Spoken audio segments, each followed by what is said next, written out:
네, 안녕하세요. 이루신문 신민석 기자입니다. 오늘은 굉장히 아리송한 사건, 배우 오영수의 강제추행 혐의 사건에 대해서 알아볼까 하는데, 제가 참 많은 연예인들의 연예인뿐만 아니라 유명인들의 이런 사건 사고를 많이 취재를 했었는데, 이번 사건처럼 오락가락하는 경우는 처음 보는 것 같아요. 우리가 이 사건을 알게 된 건 2022년 11월 이미 검찰이 기소를 한 뒤였어요. 그러니까 경찰 수사나 이럴 때는 전혀 언론에 알려지지 않았다가 기소가 이루어진 다음에 알게 됐는데, 보니까 실제 사건이 벌어진 건 2017년 여름이었어요. 근데 고소는 그로부터 4년이 지난 2021년 12월에 이루어졌고, 경찰이 수사를 해가지고 2월달에 기소 의견으로 사건을 송치했어요. 그러니까 기소 의견이라는 이야기는 경찰이 보기엔 혐의가 있어 보인다는 건데, 사실 이런 성 관련 사건은 대부분 경찰이 기소 의견으로 넘겨요. 왜냐하면 피해자가 분명한 사건이고 피해자가 있기 때문에, 정말 이 피해자가 확실히 좀 죄가 없는데 거짓말한다라고 그렇게 딱 드러나지 않는 이상은 어지간해서 기소 의견으로 넘기죠. 그런데 검찰이 사건을 송치받은 다음에 자기네들이 기소 여부를 판단한 게 아니라 경찰에 보완 수사를 요청했어요. 그래서 경찰이 다시 2달 동안 수사를 해가지고 4월 달에 이번에는 불송치 결정을 내려요. 불송치 결정은 혐의가 없다는 거죠. 지금은 경찰이 수사 종결권이 있기 때문에 불송치 결정을 해버리면 그냥 사건이 끝나요. 그렇게 끝나는 듯 했으나 피해자가 이의 신청을 해요. 이의 신청을 하면 이제 사건이 다시 검찰로 넘어가죠. 검찰이 다시 수사를 해가지고 11월 달에 기소를 한 거예요. 불구속 기소를 했어요. 검찰 수사 결과는 다시 혐의가 있다겠죠. 그러니까 경찰과 검찰 두 수사기관에서 혐의가 있다고 했다가 혐의가 없다고 했다가 다시 혐의가 있다고 해가지고 기소가 된 사건이에요.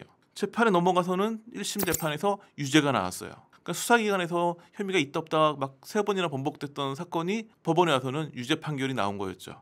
그러니까 이번 사건에서 강제추행으로 얘기되는 일은 2가지가 있어요. 2017년 8월 달에 안아보자는 취지로 오영수 씨가 껴안은 혐의, 그 다음에 그 9월 달에 이 피해자 주거지 현관문에서 이제 도어락을 열는 과정에서 갑자기 불이 점등이 켜졌다 꺼졌다 하잖아요. 꺼졌을 때 오영수 씨가 갑자기 볼에 입술을 댔다. 이 2가지 행위가 강제추행으로 돼가지고 재판이 시작된 거였는데, 1심 재판부는 이걸 다 받아들인 거죠. 이 사건의 이제 증거는 첫 번째 피해자 진술, 두 번째 피해자가 작성한 일기장, 그리고 피해자가 상담 기관에 가가지고 받은 상담 내용.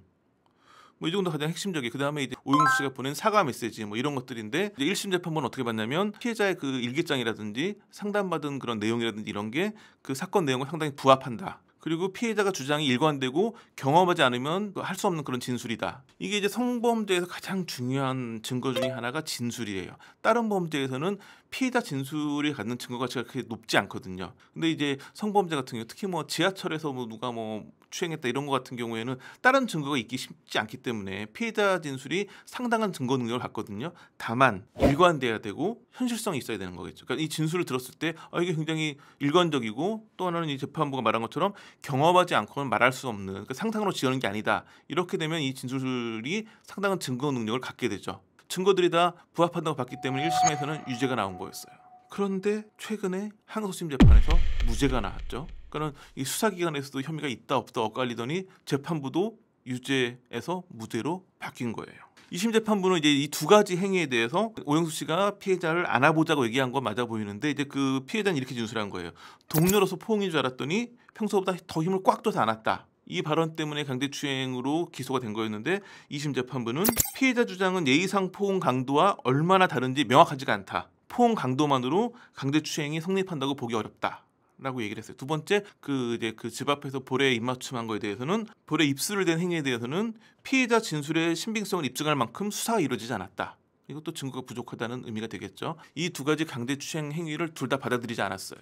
그 다음에 일기장이 굉장히 중요한데, 누구나 그렇지만 일기장은 굉장히 중요한 증거 능력이 되거든요. 저희 기자들은 그런 얘기 많이 해요. 우리 기자들도 취재 수첩에 적어놓은 내용이 굉장히 중요한 내용이 돼요. 왜냐하면 그 당시에 그 본인이 작성한 것이기 때문에. 이 일기장에 대해서도 받아들이면서도 재판부가 무슨 얘기를 했냐면, 피해자는 피고인에 대한 그리움을 담은 일기를 작성하기도 했다. 그리고 안부를 묻는 메시지를 보내기도 했다. 일기장에 여러 가지 내용을 봤을 때는 뭔가 중요한 부분은 내가 여자로 보인다 등등의 이야기를 한 것은 사실로 보이기도 하지만 강제추행을 입증할 만한 증거는 아니라고 본 거가 되겠죠. 그 다음에 이제 이 피해자가 사과를 요구했고 오영수 씨가 사과하는 메시지를 보냈거든요. 근데 사실은 이 부분도 부분이지만 이 사건 초기부터 굉장히 이슈가 됐던 것 중에 하나는 4년 전에 생긴 일을 뒤늦게 고소를 했거든요. 누구나 그런 여러 가지 사정이 있을 수 있는데, 가장 큰 변화는 그 4년 사이 오영수 씨가 오징어 게임으로 글로벌 스타가 된 이유라는 부분이었죠. 그래서 왜 이렇게 뒤늦게 4년 만에 고소를 한 이유가 뭐야 이런 얘기가 많았었는데 이 부분에 대해서 피해자는 평소에 그냥 그런 일이 있었지만 참고 살아보자 했는데 오징어 게임이 터지면서 오영수 씨가 미디어에 굉장히 많이 나왔잖아요. 그걸 본 다음에 다시 화가 나가지고 사과해달라고 얘기를 했는데 그때 오영수 씨의 태도가 마음에 들지 않아가지고 고소하게 됐다라고 얘기를 했는데 1심 재판부는 이 부분을 굉장히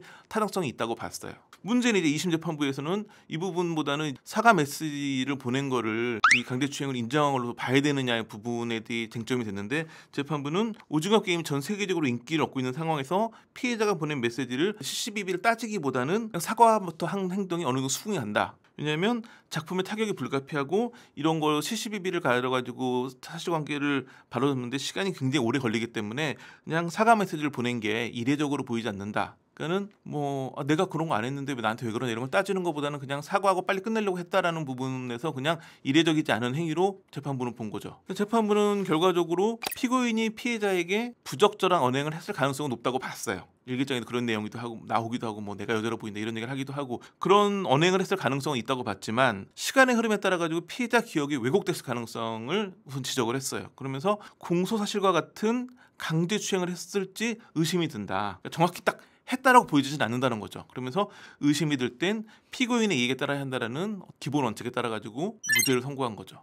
강제추행이라고 하는 게 성추행 이런 부분이 되게 좀 애매할 때가 많이 있거든요. 이번도 그런 대표적인 사례였던 것 같고 이런 부분에 대해서는 지금 오영수 씨는 뭐 재판에 경의를 표한다는 짧은 입장을 밝혔고 피해자는 굉장히 강렬하게 여성단체들을 통해 가지고 입장을 밝혀가지고 뭐 대법원까지 가게 되지 않을까 싶어 보이기도 하는데 이게 참 오영수 씨가 그 존경받는 배우였고 그런 분이었는데 사실은 노년에 굉장히 이런 일에 휘말려가지고 지금 이대로 만약에 무죄로 굳어진다면 굉장히 억울한 나날이라고 볼 수도 있고 근데 지금 피해자는 여전히 뭐 개탄스러운 판결이라고 얘기할 정도로 강하게 반발하고 있기 때문에 대법원까지 보긴 해야겠지만 안타까운 일이고 저희가 이 소식을 준비한 이유는 이게 너무 왔다 갔다 했기 때문에 잘 정리를 하지 않으면 이해가 좀 쉽지 않아 보이기 때문에 정확히 이게 경찰 수사부터 지금까지 어떻게 이렇게 왜 왔다 갔다 했는지 그 이유가 무엇인지 그 이유는 뭐 말씀드린 것처럼 2심 재판부의 이야기처럼 여러 가지로 이게 말은 그런 것 같기도 하지만 아닌 것 같기도 하고 뭐 이런 되게 복잡한 과정 2심 재판부는 깔끔하게